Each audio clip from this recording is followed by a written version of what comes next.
Welcome back to Afternoon Express. Now today, Johan Badenhorst joins us in the kitchen to showcase one of his most beloved recipes, a beef tomato potjie with the most scrumptious potato cheese puffs, paired perfectly for any Father's Day this coming weekend. Now welcome back, Fam Bam. Thank you. Thank you very much. Now, you know, South Africa, we do have a loft filled with family members here. We've got Nina, we've got Streicher, and of course we've got award winner, Dumi. We have to put some respect on her name. So Dumi, tell us about this recipe and what we need. Well, Palesa, I love the fact that it's a hearty, homey recipe, which is absolutely amazing. And what we've got over here is myself and Streicher are on the cheese puff duty, and the daddy-o and the two girls are on the stew duty over there. So what we're going to be doing is I'm going to be chopping up some biltong, adding these all together into our potatoes. You can actually start mashing because I need sounds good. right now.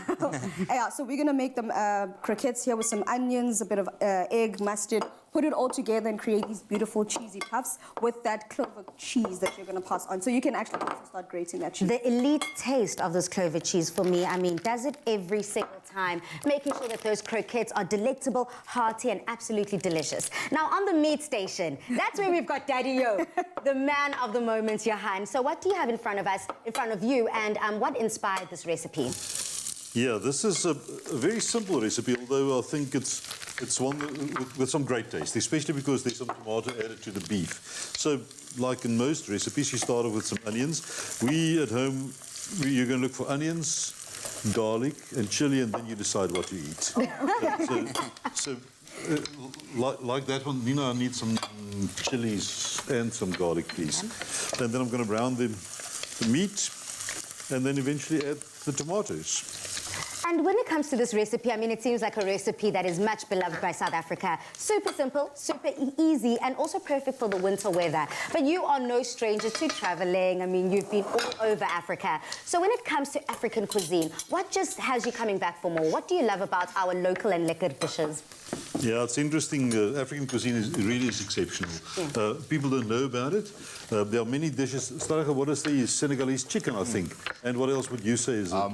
I think Senegalese chicken, that's prawns, ginger and honey prawns made from Cameroon and stuff like that. Kefta. Kefta is one of Nina's favorites. What's kefta? Oh, it's this amazing meatballs that they make with like herbs and spices, and then you roll it up and then you braai them. You braai frikadelle, that's basically yeah. it. Wow. And then you serve it in a pita. So actually you pack out onions and then tomatoes and then the meatballs on top, and then you braai them and then you serve them in a pita with a tzatziki sauce. Delicious. I mean, Dumi already was like, ooh, how delicious does that sound, Dumi? I know, Palesa, and the lovely thing I enjoy about African cuisine is that you never know until you try it, because many people get so intimidated by it. They look at the types of food we have and they're like, I don't know if I'll try it, and then you put it in your mouth and it's the best flavor bomb you've ever had. And I think this is what these croquettes are all about as well.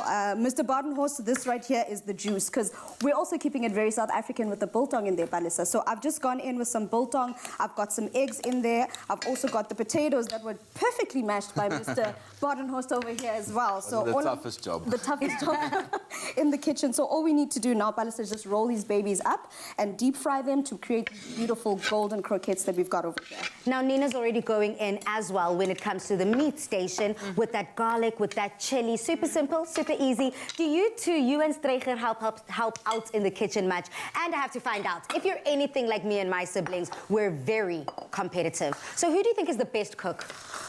It's weird. We don't compete, but we kind of each know what's our best strengths, and then we play on that. So, like for example, I don't braai. I give that department to Streicher. Oh, yeah. My mom's opinion is Streicher braais chicken better than my dad, but Since when? It's a secret recipe. But I mean, it's always been a family affair for us to cook together. Like my favorite memories are Sunday mornings when my dad plays Bob Dylan or Pavarotti and he's cooking up a storm and we're all jumping in to help and see what to do. I mean, Streicher, would you agree? No, 100%. I think we tend to feed off, funny saying that about cooking, feed off each other very well in the kitchen, especially on tour.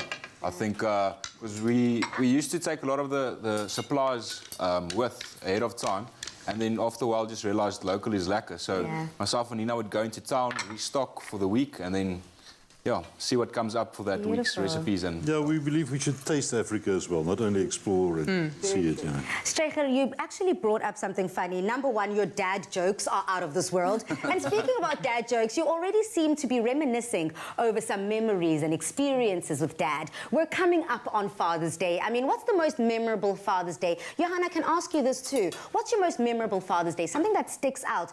Do you have any goodies? Each one is special for me, I think. no, I think the one that stands out is not one that was great. I think it's the one that was the worst one.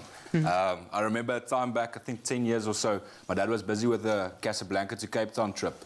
And we phoned him up on Father's Day. It was still satellite phone, and it was difficult with all the delayed interaction and so on.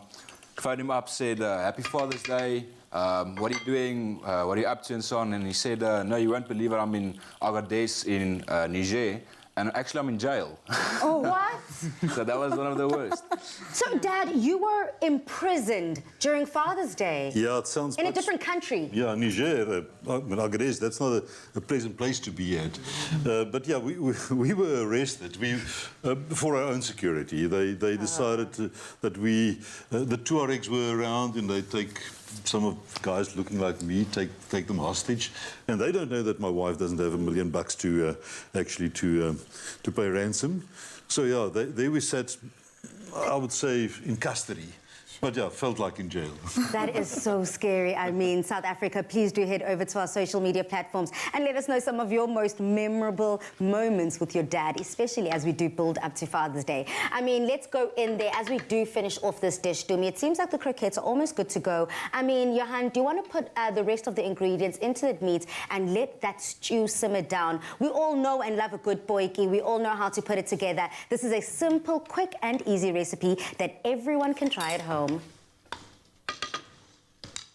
Clover cheese is for those who love life, where everything falls into place and melts away our cares, adding joy and stretching our imagination. Clover, for the love of cheese. Made with love by Clover.